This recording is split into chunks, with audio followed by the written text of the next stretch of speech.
Hello guys, welcome to my channel art and literature. आज मैं जिस बुक की बात करने जा रही हूँ उस बुक का नाम है रूथ बाय एलिजाबेथ कैस्कल। और एक्चुअली ये बुक इतनी ही नहीं है, it is that thick, but उसका कंप्लीट वर्जन मेरी एक फ्रेंड ने मुझसे बोरो कर रखा है। अगर मैं इसकी स्टोरी की बात करूँ तो स्टोरी ऐसी होती है। रूथ एक टीनेज गर्ल होती है जब उसके मम्मी पापा दोनों की डेथ हो जाती है। And after that she kind of took a job, और वहाँ पे भी उसको बहुत सारी प्रॉब्लम्स देखनी पड़ती है, बहुत सारी प्रॉब्लम्स का सामना करना पड़ता है।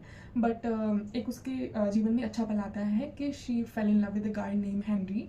बट वो अच्छा टाइम भी उसके लिए ज़्यादा देर नहीं रहता है। वो लड़का उसको छोड़ के चला जाता है, पूरा अबेंडन कर देता है जब वो मतलब उसको बहुत ज़्यादा ज़रूरत होती है। एंड इस तरह मतलब उसके जीवन का भी रियल स्ट्रगल शुरू होता है। इसकी स्टोरी में बहुत सारी थीम्स हैं।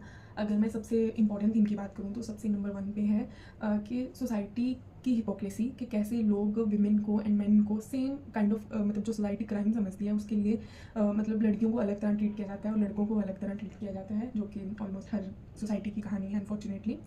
एंड दूसरी थीम है इसमें kindness. I would say kindness सबसे इम्पॉर्टेंट थीम है इस बुक का, रूथ का।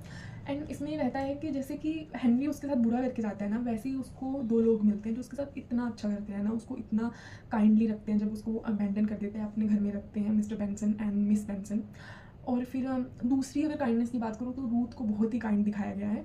बट जिसके ऊपर मेरे दो व्यूज़ हैं। सबसे पहला कि रूथ ने जब तक काइंडनेस को चूज़ किया ओवर हर सेल्फ ना, अपने आप को सेक्रीफाइस करके उसने काइंडनेस को चूज़ किया, तब तक इट वॉज ओके। बट जब उसने काइंडनेस को अपने मदरहुड के ऊपर रख लिया ना, तो फिर वो मुझे अच्छा नहीं लगा बहुत ज़्यादा।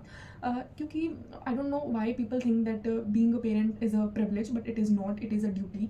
उसको मदरहुड के ऊपर तो नहीं काइंडनेस को रखना चाहिए था, जबकि उसने बचपन में कुछ ऐसी चीज़ें देखी हैं जो मतलब उसका बच्चा भी देखेगा, उसे वो नहीं करना चाहिए था।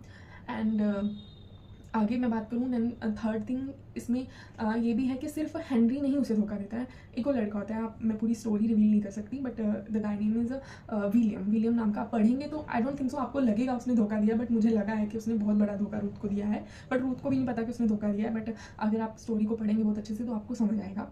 और अगर मुझे बताना हो कि इस रूथ का कोई हिंदी वर्जन है ना, तो I would say not the Hindi version, but I would say कि हिंदी लिटरेचर में ऐसी बिल्कुल मतलब नॉट सेम बट सिमिलर गुनाहों का देवता बुक है। गुनाहों का देवता अगर आप पढ़ेंगे ना तो आपको लगेगा आपने रूथ को हिंदी में पढ़ लिया, या फिर आप रूथ पढ़ेंगे तो आपको लगेगा गुनाहों का देवता आपने इंग्लिश में पढ़ ली। बहुत ही सिमिलर सी स्टोरी है। एंड टिल देन इतना ही, बाय टाटा, मिलते हैं नेक्स्ट बुक के रिव्यू में।